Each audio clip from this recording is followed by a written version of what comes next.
to the fifth episode of the Childfree Goddess Podcast, a podcast made for and by a child-free woman to empower you in your child-free choice wherever you are in your journey. My name is Wilmarie Hernandez. I'm a transformational life coach for child-free women, creator of the Instagram community Life Without Kids, the Kid-Free Blueprint, the Child-Free Woman Circle community in Discord, and the Child-Free Sisterhood group program. Before we start, I would, as always, like to invite you to take a couple of deep breaths and relax. But to be quite honest, today's topic is not necessarily meant to be relaxing. See, a few days ago, a person left me a comment on Instagram saying that women who never give birth are at higher risk of cancer. At first, I thought, wow, there are people out here really trying to convince me of having kids. But I guess now it's dressed as a health concern. Let me read the comment to you. This person said, "We've seen massive increases in the cancer rates among women due to the falling birth rates and not getting pregnant, which prevents cancer. Uterine cancer is up 50% since 2020, according to science. Trust the science." And then this person quotes this, but never says where they got this information.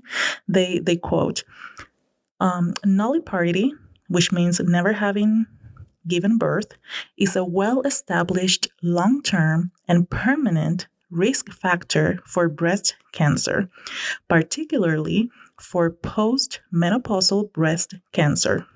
Research consistently shows that nulliparous women have a 20 to 40% higher risk of developing post-menopausal breast cancer compared to women who had their first full-term pregnancy before age 25. And I have to say, I was very impressed because to me, this is a new tactic. Nobody has ever tried to make me feel like I should have kids just to prevent cancer. And honestly, good try. I mean, I literally told them that. This was my response. I'll read it to you.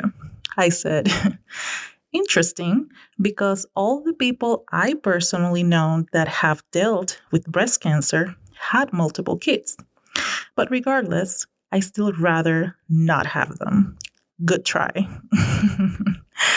So after my initial surprise of encountering a new bingo for child-free women and realizing that I genuinely rather get cancer than having a child, I started to actually reflect on this.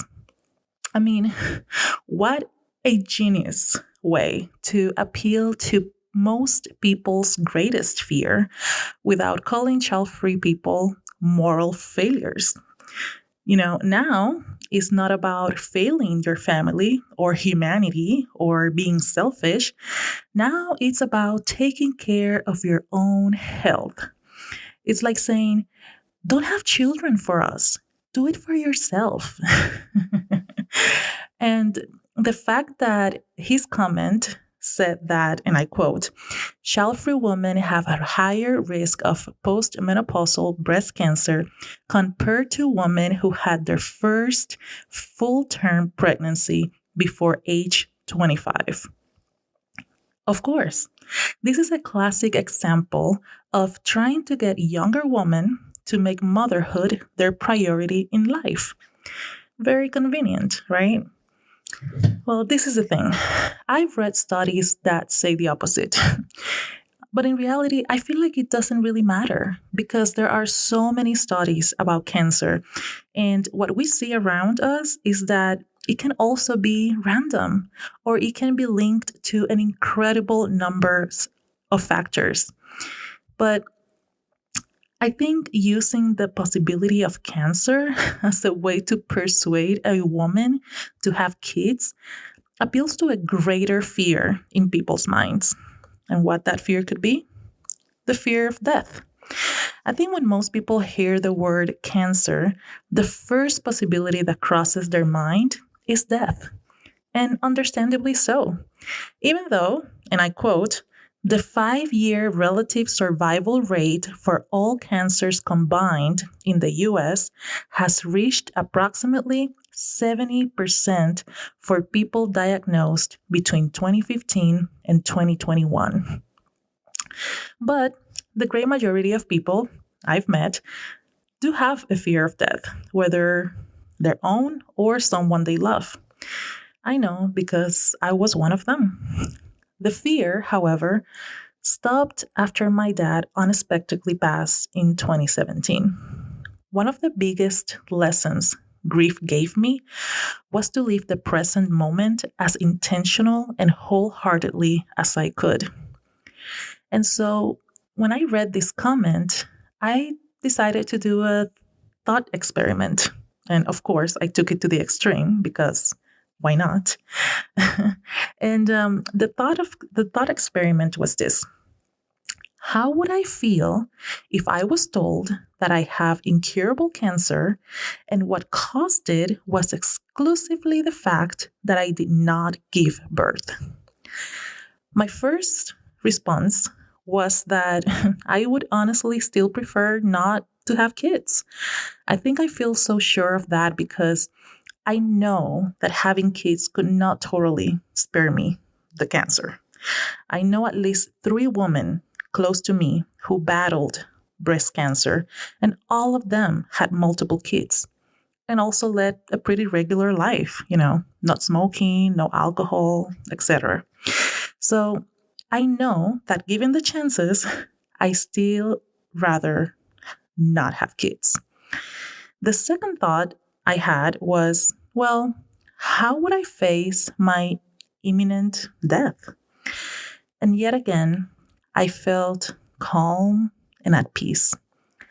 I genuinely feel that if I die today, I'll be at peace with myself and will have no regrets. Beyond that, I realized that I'm pretty confident that my exit from this existence will be full of love. I have a husband who will be by my side until the end and who will try to make me laugh as much as possible. I have a family who I know will open the door of their homes if I needed it.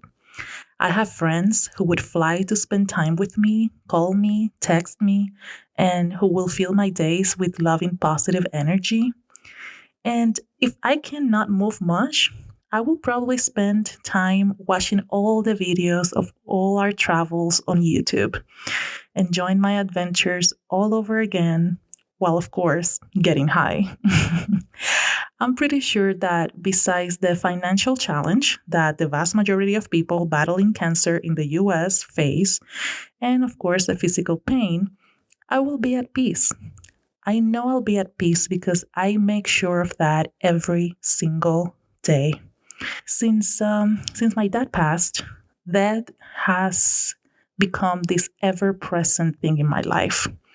It became sort of a friend, the type of friend who tells you the truths you do not want to hear, but you need to hear. I realized that death is the inevitable goal, a goal that is not about speed, but about direction. What route do you want to take? What is the experience you want to have on the way to it?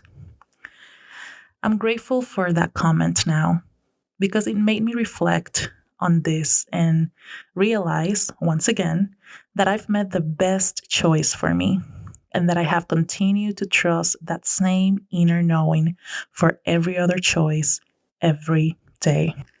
I hope this episode made you reflect as well on your own life, maybe brought you more clarity, more intention, more gratitude.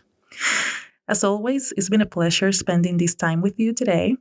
Remember to sign up for the free virtual Childfree Woman Circle in Discord. And to learn more about my offerings, visit www.childfreegoddess.com. Let's take a deep breath as we say goodbye.